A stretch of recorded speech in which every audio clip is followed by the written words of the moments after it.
As well. I'm pleased to be joined by Coach Steve Green of South Plains College Texans. Coach, let's talk about the beginning of this season. This has been a team that's been kind of streaky. You win a couple, 3 games, and you drop a couple. You win a couple, 3 games. Most recently, a win here at home. Talk about how you feel like the first month of the season or so has gone for you. Well, I think the operative word is what you said. We have been streaky, not only in the outcome of the game, but during the course of the games. We've had some almost, with the exception of one game, we've had a chance to win each and every one. I've been ahead, then behind, then ahead, then behind, and it hasn't just been back and forth like 2 or 3 or 4 points at a time. It's up 10, down 10. We're kind of glad that we ended the last 3 games on a positive note. We shot for, we needed to. We didn't mince words here. We need to win these 3 games, and we did. So going into Christmas, we kind of feel kind of good about where we are at this point. Kind of good on Saturday. You come back with an old friend, come back to the gym, Well, same type of game. We start off and we're down 12, maybe 15 points at one time, and then all of a sudden we go on a run and close up the half. I think outscoring them, I don't know, 15-5 or something. I don't know. Go from 10 down to 11 ahead, right at the buzzer, and then give up a thank you basket to them and go in at 9. So that's kind of the what we've been about this year. So we've got some work to do. Some of those things we've got to be corrected. In order for us to be successful second semester. Does some of that come down to the youth of this team? I know you've got a lot of freshmen coming in on this basketball team, and when they've hit their streaks, they've played pretty well. It's those down streaks. Is some of this youth, and are these guys starting to pick up some veteran looks for them? I think it's a lot of that, obviously, and I think we're all a little confused. Not just them. I think the coaching staff is confused, and from the standpoint of we're still trying to figure out how we want to play. If you notice, we played Grayson County, and we hit a basket at the buzzer to tie it up, 49 all. We have 51 points in half here.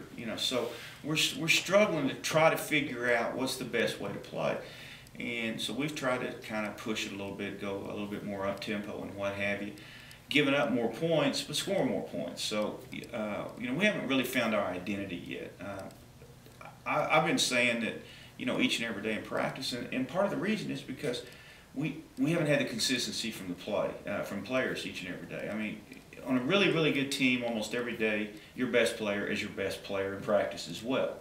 And we haven't had that to this point yet. We've had different guys that have either stepped up or some have fallen behind when they should be, be the leaders. So, it's kind of a hodgepodge of what's going on so far. But we've got good players. We've got good talent.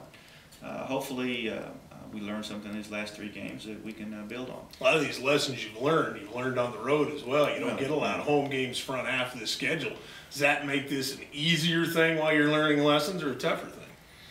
Well, you definitely get hit in the face with it. I don't know. It's just kind of the way the schedule fell.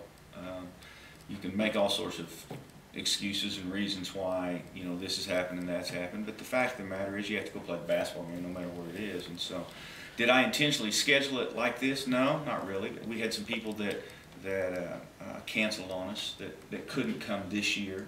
It was our turn to go someplace and whatever. So we were kind of left with with a tough road, but nothing that was insurmountable. We obviously didn't develop any confidence from blowing a game or 2 on the road, and so I think that hurt. Had we played them at home, you'd like to think we'd be sitting here at 8-3 or 9-2, whatever, totals 11. But you never know. Are they young? Yeah. Well, I don't know if they're. They're freshmen. And 2 sophomores, but we're only playing against freshmen and sophomores. So, I'm not one to make excuses for whatever. This is the challenge that lies in front of us, and we just got to go do the best we can. Schedule's kind of a strange thing for basketball, no matter who you are. You hit that Christmas lull in there, and where you're off a little while, but you've got a big road trip starting right out of January before you come back and get into that conference schedule. We go out to Arizona and we play 4 games, and in the past we've always done. It's a good trip for the guys. It's there's nothing going on here over the Christmas break. The campus is basically closed. we start playing conference before school really starts up again.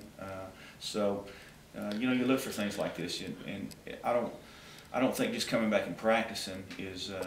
I don't think that helps us a lot. I mean, I think we need to play some games and get back into trying to figure out how to win and things, remember how to win, things like that. So we go to Phoenix. We play 4 games. Great weather.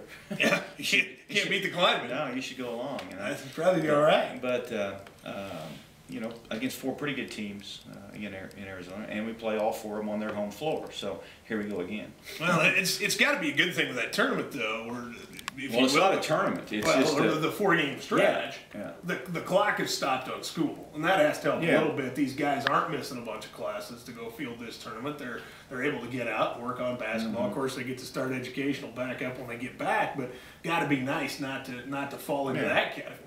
Well, it's, I mean, obviously, they got one thing on their mind now. I mean, you get up in the morning, you practice, and you go eat, and then you come back and probably usually practice again. We go a couple times a day. And then we leave, I think, January 1st and head out there, play 3, 4, 5, and 6, I think is what the dates are. We come home, and then we got probably a day or 2 off, and then about a week to practice, and then we start the league. So it comes up fast. It seems like you turn the page on the schedule, and all of a sudden here's conference, and you've got to be ready to go. Well, I look back at this first semester, and I can't believe we've already played 11 games. It seems like 40, you know. But no, it really went by fast, and I think it has something to do with the fact that we didn't play very many home games. That every weekend we were gone, and so the semester's over. Now we're trying to finish up class-wise and get ready for Phoenix. All right, Coach. Any final thoughts for us before we let you go for today? No, I don't really have any. You? I tell you what, my thoughts. I've got a lot of thoughts, but you don't want to hear them right now. There you go, Coach. We look forward to catching up with you again next time. Appreciate you taking time out of your day. Okay.